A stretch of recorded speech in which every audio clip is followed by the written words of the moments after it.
Good evening, gearheads. Welcome to your Sunday night with Speed City. This is John Massengale, and I am sitting in the studio all alone because Jonathan Green is doing Trans Oh Am, no! Oh mayhem! creating mayhem as usual. He's at Road Atlanta. He's uh he's doing working for CBS. And speaking of CBS, so is Bob Varsha. He's doing Formula E for CBS. But he's This is CBS. very good, Casey. Yeah, he's in Brazil. He was WhatsApping me a little while ago saying that it was pretty cool. I think he was kind of excited about being down there. So those boys are not going to be with me. So you just got me tonight, but we had a ton to talk about. I spent the afternoon out at Circuit of the Americas, out at the NASCAR race, and I got to catch up with Gunther Steiner, the man himself. So I did a little interview with him. Nothing No, too I'm not Jake. I'm Gonzo. exactly. He's Gunther. It was really fun. I'll tell you all about it. And he was on the television coverage because they claimed because there was two Formula One drivers, of course, Kimi Räikkönen and Jenson Button, racing in the race, and they wanted the Formula One perspective. Doesn't has nothing to do with the massive popularity of Gunther Steiner. Can't hurt to have him. But it was fun to have him on the coverage, and, I don't know if any of you guys watched that, but let me check the YouTube, see if anybody watched it. Kevin Kelly looks like he did, but anyway, it was really cool. I didn't spend the entire day out there. I came back to get ready for the show and, I watched more of a NASCAR race than I have in a while, just with all our focus on Formula One these days. I just don't get time to watch any of it. But out there, I was noticing the difference between Formula One and NASCAR at Circuit of the Americas, and it was Flag, biggity, biggity, biggity! Let's go racing, boys! yeah, it was quite different. In fact, right when I parked my car, I got on the media shuttle, and there was a woman there who was doing PR or something for NASCAR, and she said, "This is my first trip to COTA." And she said, "I know Formula One comes here, right?" And she said, "Is there any other race?" She didn't really know much about Formula One, and she said, "Well, what's the difference?" And I said, "Pretty much everything, starting with the number of people." I mean, NASCAR at COTA, it's a big event. I mean, I think they, I think the first year was about 60 or 80,000, and that was my estimate. Just looking at the crowd after seeing every event ever at COTA, I'm a pretty good judge. I didn't really look today, but I think it's probably around that. It was nice and crowded, but I told her it was like she said, "Well, how much bigger?" I said, "5 times bigger?" And she was like, "Oh man."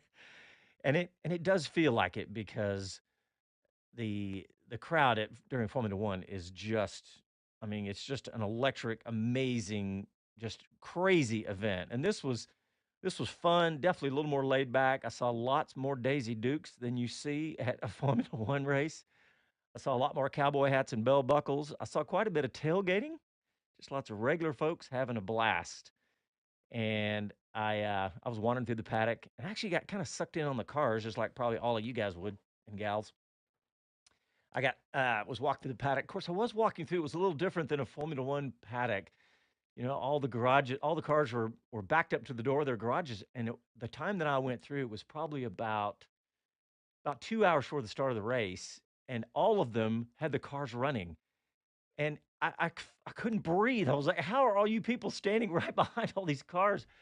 But it was fun, and I think my shirt still smells like it's like unburnt fuel, all the rich mixtures in and out of there. But it was super easy to get in and out of because compared to F1 anyway, the volume was and of course probably because Coda has figured it out, y'all.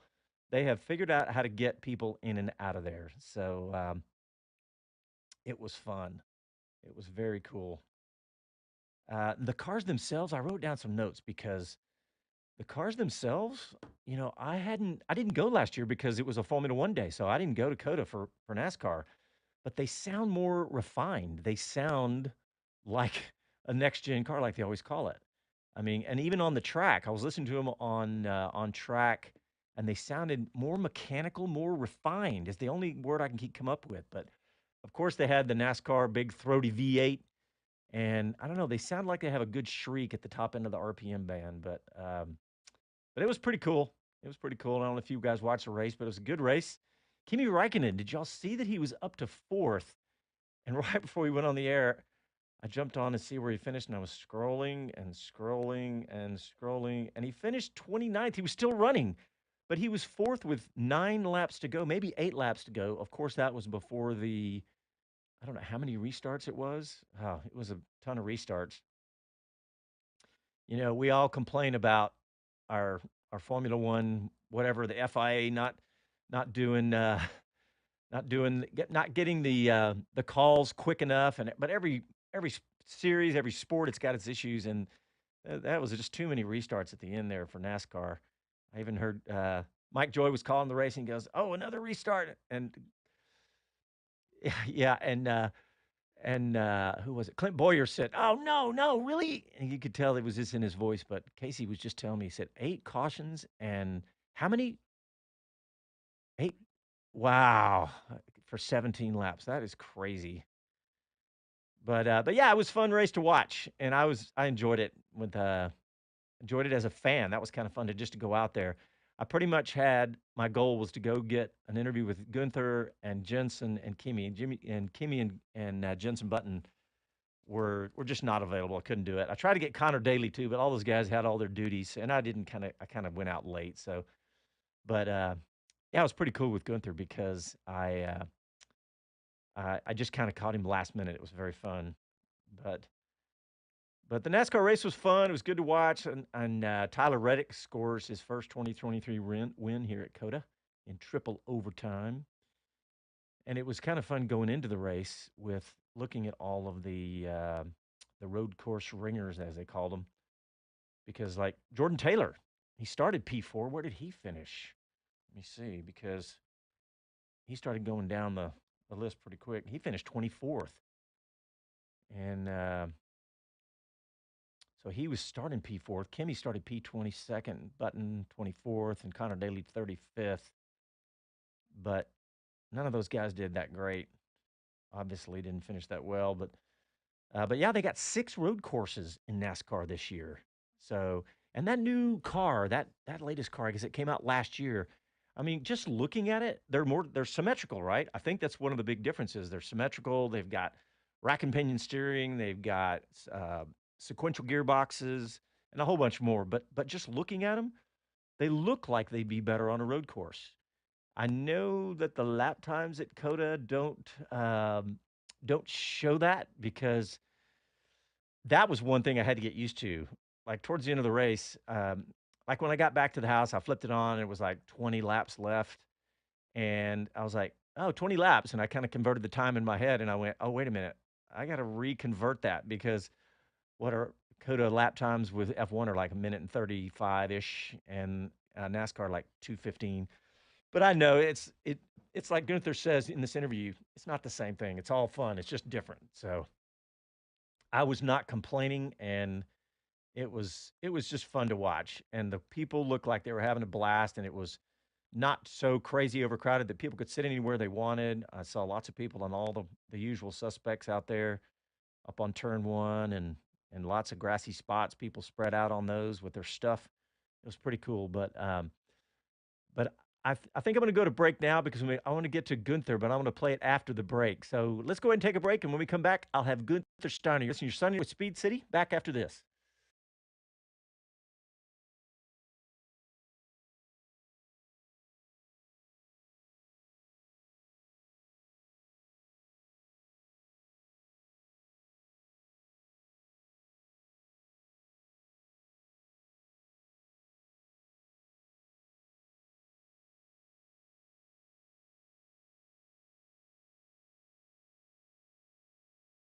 For the TV coverage, and he looked a little bit nervous. He said, "I got to go change clothes," and he had to go put on a tie. I was like, "Oh, Gunther in a tie."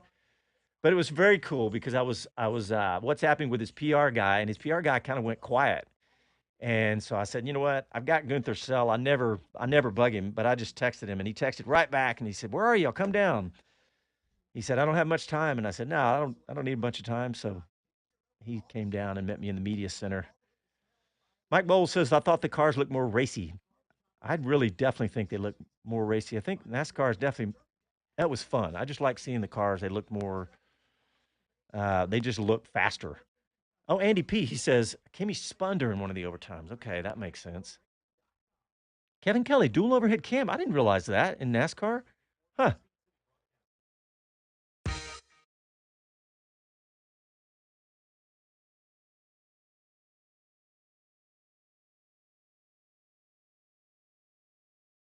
Hello to everyone. This is Gunther Steiner. This is Speed City. Welcome back to the fastest hour in radio, Speed City.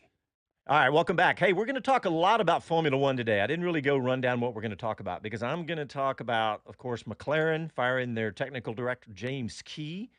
I'm going to talk about what the heck's going on with Ferrari, some Red Bull dominance, and I'm going to go a little fanboy on Logan Sargent. And we've got some clips. We got a clip from Leclerc, one from Logan Sargent.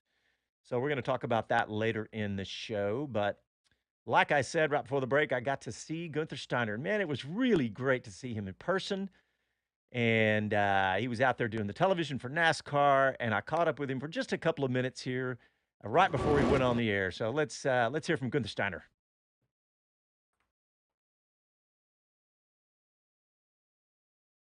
All right, we're out at Circuit of the Americas for the NASCAR event, and I ran into an old friend, Gunther Steiner. Mr. Steiner, how are you, sir? I'm good, thank you. Thanks for asking. Welcome to Austin again. Yeah, always happy to come here, and hope you're doing well and everybody's doing well here. But I'm a little bit early this year, I guess. So, I just got the date wrong. So you're doing NASCAR TV, my friend. That's pretty amazing. Yeah, I'm a guest. I'm a guest speaker, just to get a little bit of comparison with F1 in, I guess. They asked me, and I like to come here, so I have the whole family here, and we have a weekend out. That's fantastic. You got the family with you too? Yeah, as well. Yeah, they came with me because I'm going straight from here. Not straight from here. I go first to Los Angeles, but then to Melbourne, where we race next weekend. That's great. Well, I had the same experience. Everybody's asking me, how does this compare to F1? They were going on. And I said, it's completely different, but absolutely fun and fantastic. Absolutely. And as you say, people or normally ask, is it better, is it worse? There is no better or worse. It's just different. It's I like because of NASCAR. And if I wouldn't have come here, I think Haas F1 wouldn't exist. So, I think, and I've got a lot of friends in NASCAR. So when they asked me, it was not like, I didn't have to think a long time about it, and it's quite good fun with Clint and Kurt Busch in the studio. They are quite outspoken as well, so I hope we have got fun. Yeah, I'm sure you're like me about when I was walking by the NASCAR, the cars themselves, I was drawn in, taking photos, looking at the brake calipers, looking at the diffusers. I know you're probably the same way. Yeah, absolutely. It's just like I have difficulty. I haven't got the time to go real in there. I saw Kimi yesterday briefly. He's a friend, And I saw Jensen actually 10 days ago when he was in Charlotte taking his pictures and making the announcement. But I didn't have a lot of time to go and see the cars. And I think now it's getting too late because they are getting ready to go out there. So, but obviously yesterday when I got here, I had a quick peek into the garage. But as you say, I like every kind of racing car. Well, thank you very much. And by the way, thank you for giving Chris Medlin so much time when we were on the radio, so we appreciate it. No problem. You're welcome. All right, well, have fun. Have fun with your family. Thank you very much. Thanks, I appreciate it. Man, what a nice guy. He is in person is just as nice. And you know what? Think about it, guys. He's given us time. And why would he give just us little Speed City time? But I actually heard through the grapevine, I think it was Stu, his PR guy. He said, no, actually it was through Dave O'Neill, who used to work for Gunther, right? Who's on the air with us occasionally. He's a former team manager for Haas. He told me that Gunther said that he's loyal, and we were there. We were interviewing him before Drive to Survive made him a worldwide superstar, and so it's really cool that he respects that part. But anyway, it was fun, and he did a good job on television. I wrote in my notes there was some fun, like Clint Boyer was having fun with him. He said there was one time one of the cars crashed, and he went to Gunther and he said something like, "Well, what do you tell him at that point?" And Gunther was saying something about just I wait till they get in after the race, and but Clint Boyer said is that the point where you have to call Gene on that show? He was like he didn't want to talk about Drive to Survive, so that was pretty funny. I'm sure every motorsports series that's not Formula One, that's kind of a Voldemort name that shall not be mentioned. Um, I saw Jesse on YouTube says he was out there today at NASCAR. He said he went to see Kimmy. Said it was a great time, good weather, free parking, tons of space. Got great Kimmy merch he wasn't expecting. That's cool. That's great, Jesse. You're here in Austin, obviously. But yeah, it was good to hear from him, and I liked what Gunther said about that Haas F1 wouldn't exist without him. And if y'all know that story, and I didn't research it today, but if I remember correctly, Gunther he lives in North Carolina and has lived there for a long time, but he moved here to get involved in NASCAR. And in some conversation with Gene, he he ran the idea behind Gene Haas to do a Formula One team, and that was the genesis for the Haas F1 team, and that Gunther Steiner was the one that came up with the idea. So we can thank him for having Haas F1. Yeah, it's cool that he was headed straight to Melbourne from here. Huh? I guess his family's going back home, and he's headed out to Melbourne from here. And yeah, speaking of that, we got our coverage, man. We're going to be late night, Casey. I'm looking at you, producer. We're going to be live on the air at 11 p.m. Saturday night, because Friday night, we have a new show that we do, a post qualifying show. But Casey, you're learning this for the first time. We are not going to do the post qualifying show this weekend. We're not going to do it. We have a new sponsor for that show coming on board pretty soon, but they're not on board yet. And so everybody at the national radio deal said, "Are you sure you guys want to do it?" I said, "If y'all don't want to do it, I don't want to do it." So anyway, we're going to do our regular show, our regular pre and post on Saturday night, Sunday morning for Melbourne. So I'm looking forward to it. I still have fun. I'll never forget that time Bob Varsha and I were on. It was like 3 in the morning. And I looked down, and we had our biggest audience on YouTube. We had like 2,000 people watching live on YouTube at 3 in the morning. I was like, what country are all these people coming from? I meant to go back and What look. the hell have we gotten into here? I wanted to see the analytics, see what country people were watching from. But all right, hey boys, let's talk some Formula One. The big headline probably of the week for Formula One was James Key was fired at McLaren as he was their technical director. And that's kind of a big bomb, honestly. I mean, mid-season, I say it's early, but right in the middle of the season, you just fire your technical director, and I mean that's a pretty drastic action to fire that off right at the in the middle of the season. And but I mean, look, let's face it, McLaren has not had their best start to the year, and I want to get Andy P's comments on that. Oh, and I just looked at Andy P's comments on YouTube. He says, I love the new post quality show. Thanks, Andy. It's fun to do that show. It's super easy and fun, exciting. We just came off of qualifying. It's very cool. But yeah, Andy, I want to see what you got to say. And in fact, we've got up. Casey put up on the YouTube screen about the comments from that, and I definitely want to run through some of those because this was a really interesting way to go about this. And I mean, just the fact that they did it at the beginning of the season, and let me get up my notes on that. But let's talk about it first because first of all, McLaren out of the box, first 2 races and miserable, 0 points, right? So they did not, they had reliability in Bahrain, right? And then of course both cars wing damage in lap 1 in Saudi Arabia.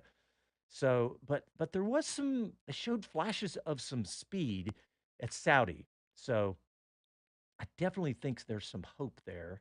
But this is their worst start since 2017, and they've got some upgrades due. But let's look at the comments on from McLaren because I mean they talked about why they did this, right? And one of the interesting things it says they've announced a number of organizational changes, right? So they're going to go away from a single executive technical director role overseeing the whole operation, and instead it's going to be a team, a Formula One technical executive team comprised of 3 new specialized technical director roles reporting to the team principal.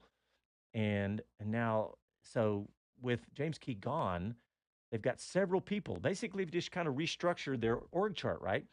So instead of it going from Andrea Stella straight to James Key, a technical director, they've got that second box with multiple people in it. So, I mean, I don't know how many, if any other F1 teams do it that way. I just thought it was an interesting way to do that. So we'll see how that comes out. But I'm scrolling down the page. Andrea Stella, team principal at McLaren, says, firstly, I'd like to thank James for his hard work and commitment during this time. Wish him well, the usual stuff.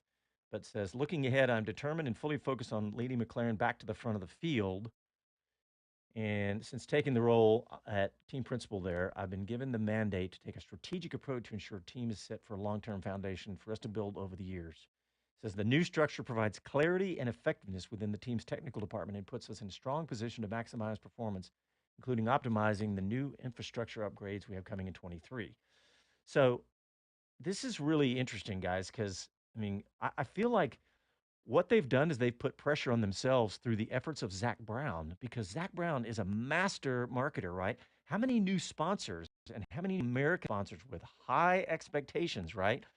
When you sponsor a Formula One team with millions and tens of millions and maybe hundreds of millions of dollars, there's some expectation there. And they got some TV time, but it's not where they wanted. But let me scroll down the page here and see what Zach Brown had said. He says, it's important now that we ensure we have a solid foundation as the next phase of our journey. It has been clear to me for some time that our technical department has not moved at a quick enough pace to match our ambition of returning to the front of the grid. That's a key sentence there. It says, I'm pleased that having completed a full review with Andrea, we are now able to implement the restructure required to set the wheels in motion to turn this around. And he wraps it up by saying, I'm determined to see McLaren get back to where we should be. And who was I listening to? I think it was Mark Priestley. Man, he does a great YouTube post race analysis. I think it's usually on Tuesdays on his YouTube show. But he was saying, he's being an ex F1 mechanic, right? And he was saying, no team deserves an automatic spot at the front of the grid, except maybe Ferrari with their extra zillions of dollars they get, tongue in cheek there. But I don't know. I think everybody wants to see McLaren do good at some point. Not everybody, but a lot of us. And I am a fan. I'm a just across the board fan. I don't really have a team, honestly. I can really honestly say that. But I do like to see McLaren doing good, and I like all the American support they have, and I do like all the American connections they have. So we shall see. Let me see what the boys are saying here on YouTube. Andy P, I knew he's North America's biggest McLaren fan. It says so. McLaren and James Key. It's clear that the new regs with him never meshed quite right. Yeah, he did a great job with the MCL 35, but the fact they came out of the box poorly doomed them. He says it's a combo, a bunch of factors with new TP and team principal Andrea Estelle, and they want to be at the front by 2025. Hey, look, and I could believe they could do it. Look what Aston Martin did. We just don't know, right, anymore. So, oh yeah, and even though it's explainable, not meeting the launch deadline was not going to cut it. Yeah, that may have been that final straw.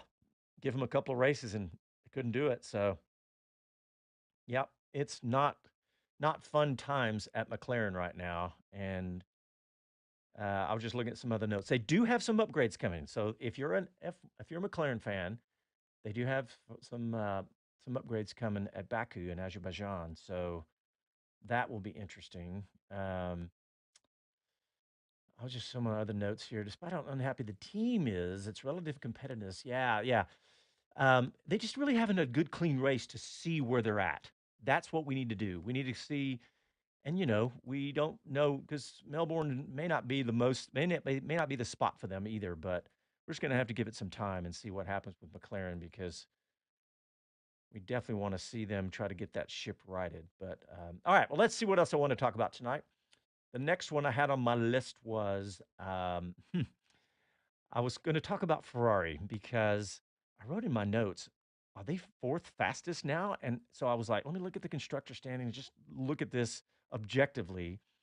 So Red Bull in constructors, 87, of course, way out there. Aston Martin, the fantastic surprise, tied with Mercedes at 38 points, and Ferrari back in fourth with 26.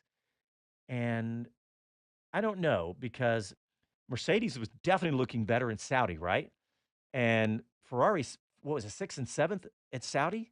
I mean, that is not going to cut it at Ferrari. But I'm not sure I'm quite ready to say that Mercedes is faster than than Ferrari on pace across the board. Um, I don't know. What do you guys think about that? Because that would be just a kick in the gut for Ferrari if they're fourth fastest, especially after Mercedes coming out of the box saying, "Oh, well, our car is miserable." But I think Mercedes is moving the right direction right now. We'll have to wait and see. It's still a little bit early to claim all of that, but I definitely think that it's disappointing for all the Ferrari fans. But let me just run down the rest of those constructors. Let's see. We got Alpine in fifth with 8 points, Alfa Romeo 4 points, Haas with a point, Williams with a point, and AlphaTauri and McLaren with the big knot at the bottom there. So we'll see how that plays out. Oh, you know what? I do. Before we move away from Ferrari, I have a clip. Casey, you got that one ready? Because I got Charles Leclerc. Um, this was post race that Chris Medlin did for us right after Saudi. And at the end of this clip, I want y'all to listen to what Charles Leclerc says. You ready, Chase? All right, here we go. Charles, that didn't look like the result you were kind of expecting going into this race weekend. It looked like Ferrari just didn't quite have the pace of Mercedes or Aston Martin over the race distance.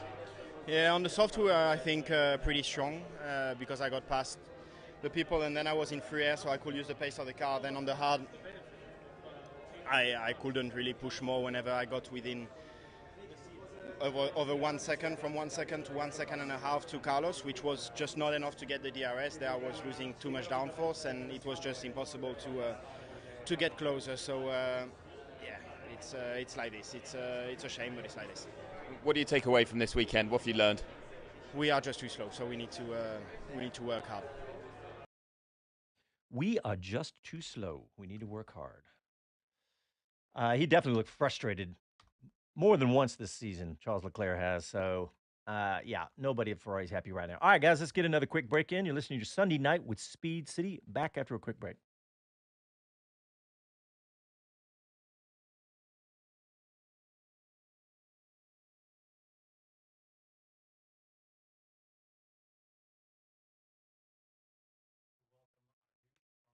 All right, we're live on YouTube and Facebook. I want to go to comments here. One more from Andy P. The most frustrating thing for me as a fan is I don't know where they really are yet. Yeah, Andy, that's what I was saying. We need some more races, though. He said they didn't even do a traditional pit stop, just tires, until Lando's stop under a safety car. Need a clean race. Yep. There's Paul Bryan. Paul was chatting away with Bob Varsha over Twitter today. Paul Bryan says it makes it difficult for McLaren passenger car retailers who count on track performance to be able to sell in a dealership versus Ferrari and others. That is a really good point, Paul, because, I was talking about they got to please all these new sponsors, but that's a really good point about the road car retailers. They have got to. It's hard to sell against a Ferrari when you're not doing as well. So, no doubt. Let's see. We had another comment here. Johnny Spa, we haven't talked MotoGP, and I'm going to try to squeeze some in, but I have just not had time. I hate to say it. I have not had time. And my man, Johnny Green, who's my two-wheel expert, is out of town. He's doing Trans Am and CBS. And so I'll try to squeeze some in if we get some time here. Let's see. Anybody else on YouTube? Let's see what we got coming up here after the break. Definitely talk a little more Red Bull dominance. Got a funny comment from Lewis Hamilton I want to talk about.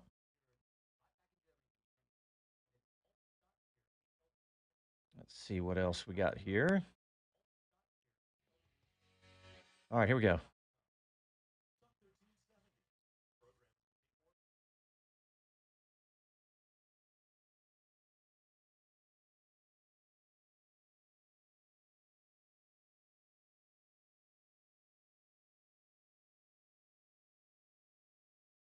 Hey, this is Tony Stewart, and you're listening to Speed City. Welcome back to the fastest hour in radio, Speed City. Good eye, Casey, finding that Tony Stewart clip. Speaking of NASCAR legends, I was on the media shuttle and not really paying attention, just saw some young guy scootering up, but I noticed he was turning into the paddock, and I was like, wait a minute, that was Jimmy Johnson. just scooting in on a scooter, not like a scooter that's like those Lime scooters that are in all over downtown Austin, like a Scourge. And that's how he got into the paddock. I don't know where he was coming from way out in the main parking lot area. I don't know where he'd been, but yeah, I said I was going to talk about some more Formula One stories, and one of them is I want to talk about Red Bull dominance.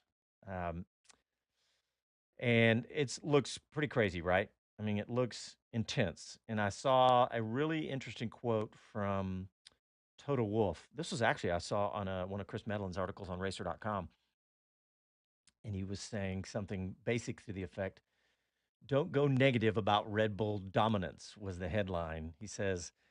Um, he said we've had those years where we were as strong, but as a meritocracy. Wolf says. Meritocracy. Casey, can you Google that and look that up for me? 'Cause I'm joking. Meritocracy. My education is lacking. I think that means based on performance. But he says we shouldn't talk it down because I remember hearing voices like that between 2014 and 2020. Really, Total Wolf? You actually remember that? I think that's pretty much what most of us said for all of those years. He said, "What makes a sport so special is that you need to work hard to win, and you deserve it, and that is a matter of fact. And even if it's not great for the show, that the same guys win all the time is because they have done good, and we haven't," he says. "We all hope for good entertainment. It's our duty to catch up and fight these guys. We'll do everything in our power to fight back." Blah blah. Rest of Totos. But you know what? We should celebrate it. I think I said this maybe on the show with Chris on Wednesday, but we should celebrate what Red Bull has done, no matter if you're a fan or not. Because it is amazing what they've done. That car is. We don't even know how much faster it is than the other cars, right?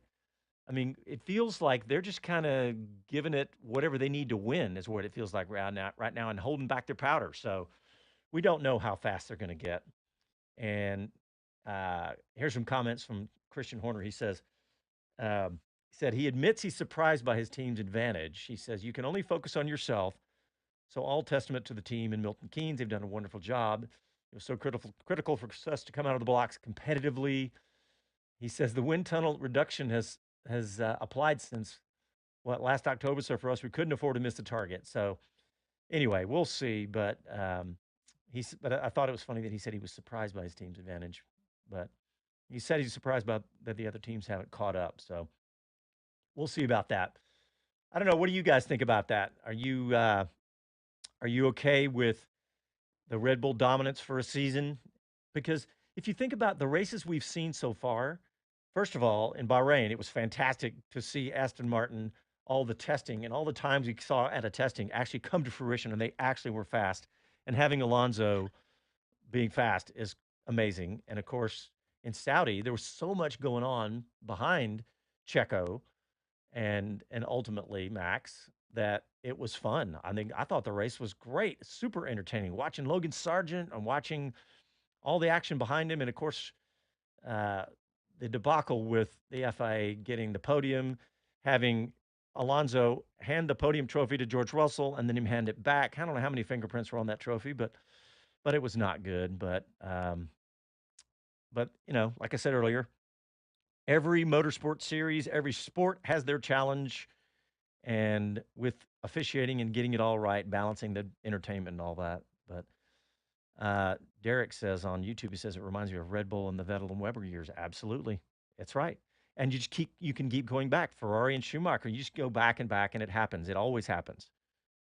So it's going to happen if a team gets it right, and we should just be excited that they figured out the technology and the rules and everything else. So I'm okay with that. I did find it funny on this subject.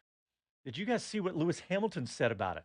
He said, "I've never seen a car so fast and dominant." I was like, hello. Do you remember 2014 through 2020? Same thing with Total Wolf. I was like, hey, what do you guys think about Red Bull? I mean, what do you think about Hamilton and George Russell? Is George Russell faster than Lewis Hamilton? I mean, we saw last year that he had more points. I felt like at the beginning of the year of last year, I felt like Hamilton was so downtrodden that his car was so bad that he just get in the groove. And then of course later in the year he did better. But what do y'all think? Do y'all think that George Russell is faster than Hamilton right now. Has Hamilton lost a step? I mean, was so dominant and he was so mistake free those years at Mercedes. He was just mistake free, and that's not that he's making mistakes. He just doesn't. He's just not quite as fast as George Russell. It seems like this year. So that's going to be an interesting one to watch. And I just wondered if any of you guys felt the same way because it's going to be an interesting one to just watch as the season goes along. So, did y'all see that Alonso made that Braun GP comparison after Aston Martin's leap up the order? I thought that was an interesting comment. I mean, I know we got a lot of season to go, and I think, but I'm enjoying this. I mean, Alonso is one of those that you can love him and hate him at the same time, but I am definitely enjoying this. But he referred to what he was talking about was Braun GP and how they did so fantastic. I wish I had Bob Varsha here because he would spout the history of all of that Formula One, but it was fun to hear him comment about that, and I'll take it. I'll take it, Alonso. A couple of more stories I wanted to talk about was I saw the one that Toto Wolff said he admitted to missing Nicky Lauda during these times for Mercedes. That was kind of an emotional one that I thought about. Nicky Lauda was such a big part of that Mercedes teams up until he passed. But let's see, what else did I have for you guys? I know Johnny Spa on YouTube was talking about MotoGP. He's talking about Marquez was on fire and in more than one way. And man, Johnny, I have to admit it, I have not even read the story, and I'm gonna have to look it up and go back and watch it because I have not watched. And speaking of MotoGP, we're gonna be doing the usual at MotoGP Speed City because we're gonna be on the mics out there. Kevin Schwantz and Jonathan Green are gonna do the play-by-play, and me and whoever else are gonna do the radio show that you can hear right here on 1370 here in Austin. And so we're going to get the band back together from MotoGP. And I think it's not a Formula One weekend, so we don't have double duty. Am I right, Casey? I think that's right. Correct, Mundo. Casey says. So that's going to be fun. And I have to get caught up on MotoGP because I have been so F1 centric that I have not caught up and not stayed up with it. But yeah, let's see a couple more stories I had in here. So um, I talked about Logan Sargent. I'm going to save that for the next segment because we got some clips in there, and we're going to talk about Melbourne. We're going to talk about what's going on and how to get ready for that. We're talking about the times already, but that one's going to be I mean, do you guys miss Melbourne starting the season? I don't know. It was such a tradition for such a long time. I absolutely enjoyed that. And one thing I have on my notes here was Haas F1 because I have loved watching Hulkenberg give Kevin Magnussen a run at this because we haven't seen it recently, right? We saw Nikita Mazepin was, close to a disaster for Haas F1, back of the pack every single week. Mick Schumacher had flashes, of course, and I still think he could have a future. He's still in Formula One with Mercedes Reserve, but I still think he could end up with a seat. But hasn't it been cool to see Hulkenberg do exactly what they predicted? If you guys remember, when after the Russian debacle with Haas F1, they said, "Who are we going to get to drive?" In fact, Gunther went to Gene. We had this back on our YouTube channel and probably in our podcast archives, but he came on the show and he said, "I went to Gene and said, well, here's the list. The list was pretty small of super license drivers," and Gene said, "What is Kevin Magnussen doing?" So Gene, instructed Gunther to go get him. And apparently Gene said the same thing about Hulkenberg and said, "I want you to go get Hulkenberg, or at least talk to him, because he knows what a consistent point scorer that Hulkenberg is in his long career." And he said, "Let's go get him." It hasn't been good to watch Hulkenberg and Magnussen. It's like you don't know who's faster actually right now. It's too early to tell, and they've both had flashes of being faster than the other one. That's going to be one of my favorite stories to watch this year. Both likable. and of course the history that those two had add a little spice. So we'll see how that goes. That's going to be a fun story. But well, let's get our last break in real quick, and when we come back, we're going to talk about an American in Formula One. We're going to talk about Logan Sargent. Back after these.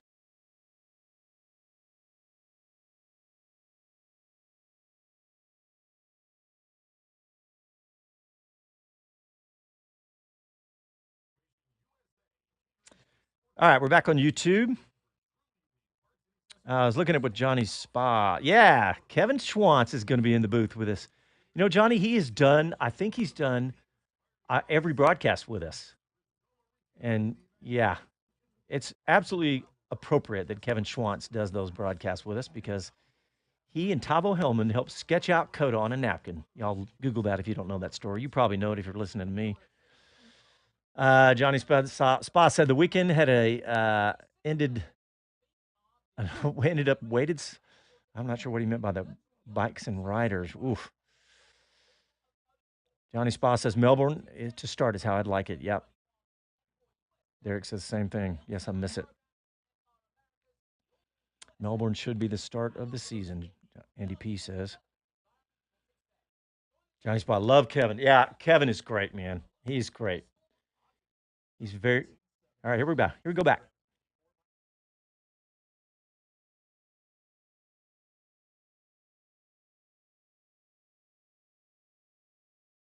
Hi, this is Karun Chandok, and you're listening to Speed City. Welcome back to the fastest hour in radio, Speed City. All right, welcome back to Speed City, your Sunday night with Speed City. And by the way, when we do our Formula One coverage in the mornings or earlier in the day on Sundays, we don't have our regular Sunday night show. We just do a replay of the post-race show. But on all off F1 Grand Prix weekends, we do this. And it's usually the whole gang with me, but it's just me tonight. But I want to talk about Logan Sargent because hasn't he been a pleasant surprise for us Americans? And I don't want to say that I was not overly surprised because look, he had a great career and some really good moments in his career leading up, Formula 3, Formula 2. But I don't know. I want to ask you guys, were you guys surprised a little bit by how good he's looked? And I know, again, I'm going to say it again, we got a long season ahead, and he is a rookie, and he made some rookie mistakes already, but he's looked fast.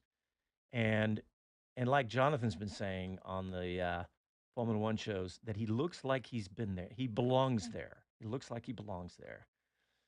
And I found some comments that James Voles, team principal at Williams, said about Logan Sargent. He says he's the real deal.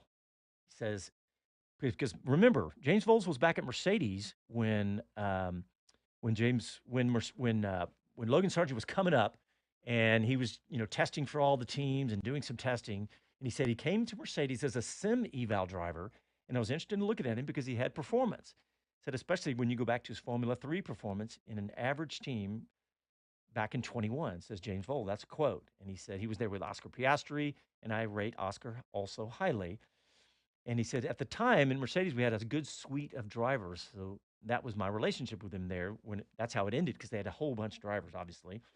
He said, but prior to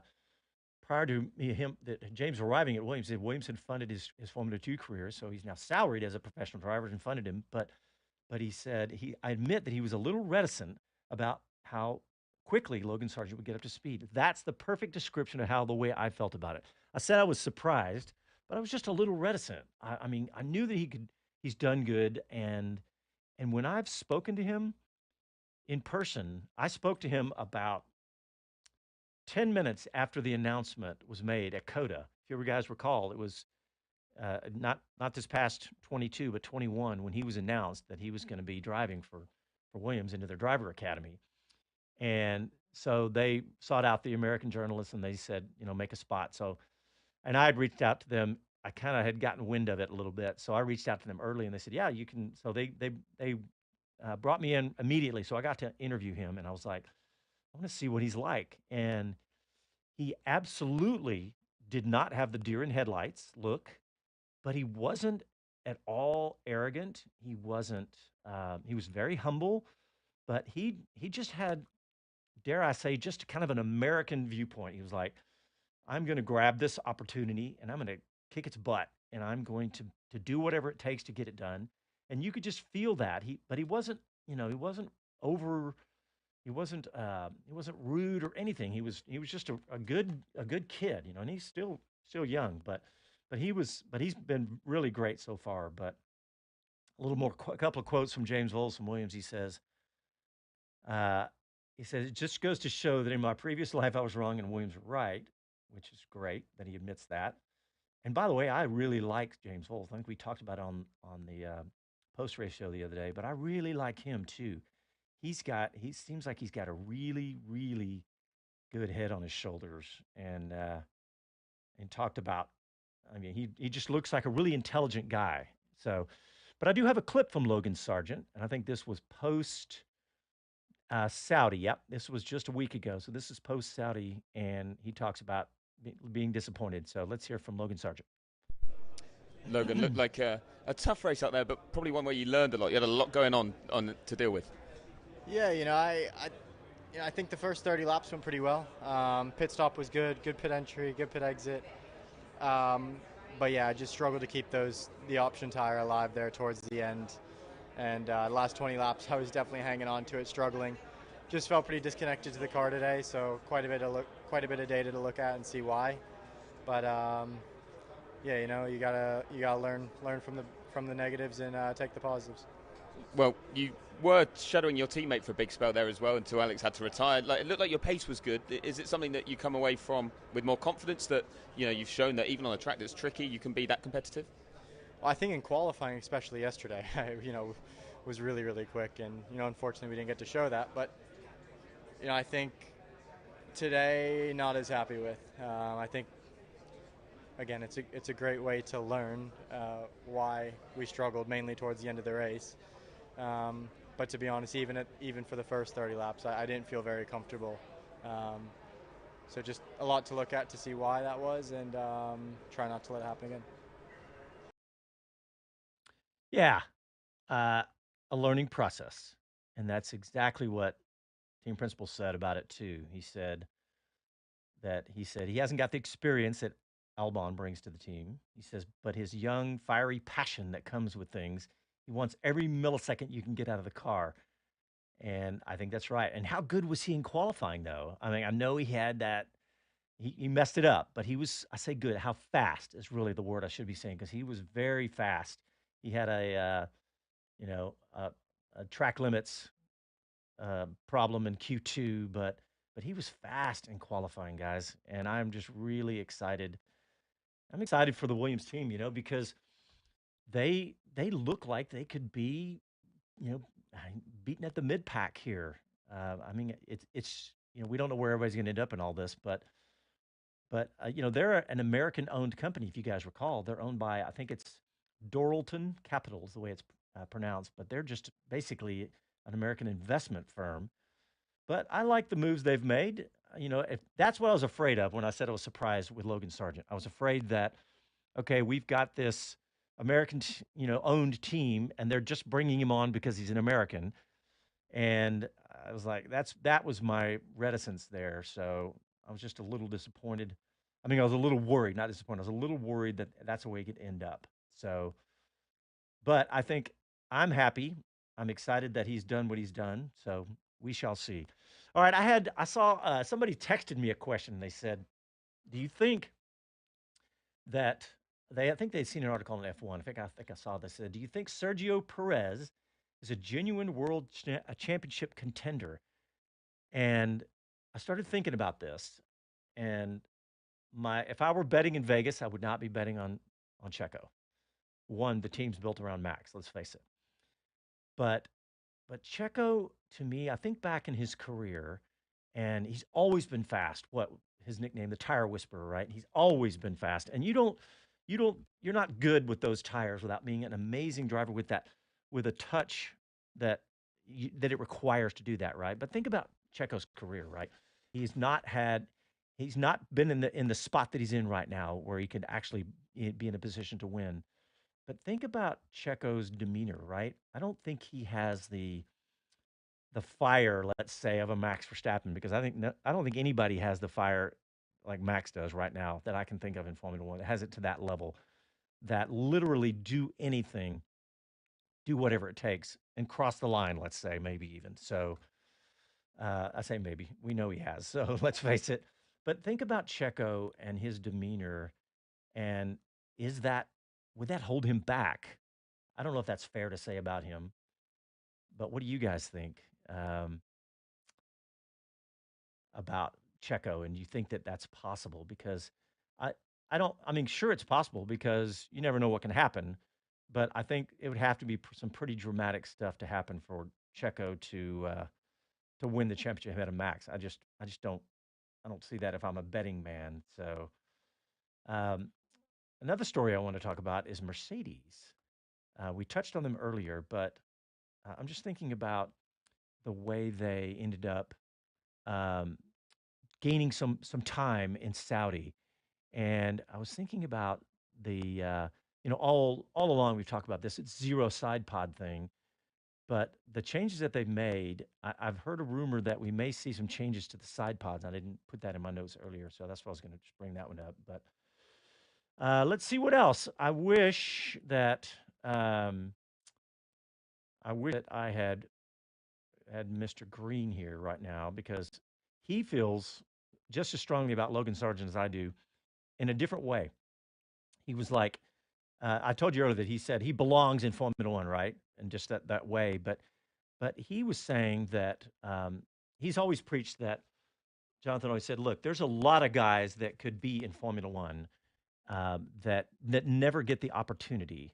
And I know that Logan Sargent comes from money, but he doesn't feel like it. And that's what Jonathan and I were talking about the other day. And that kind of goes to what I was saying when I interviewed him last year when he was first announced at the driver academy for Williams is that his family has money, but he doesn't act like it. So he doesn't come off and arrogant and like some other drivers that I've run across. Stroll was that way, guys. I'll just be honest. He was that way, but I have become a fan of Lance Stroll, and he was kind of a snotty kid, honestly, when he first came into Formula One.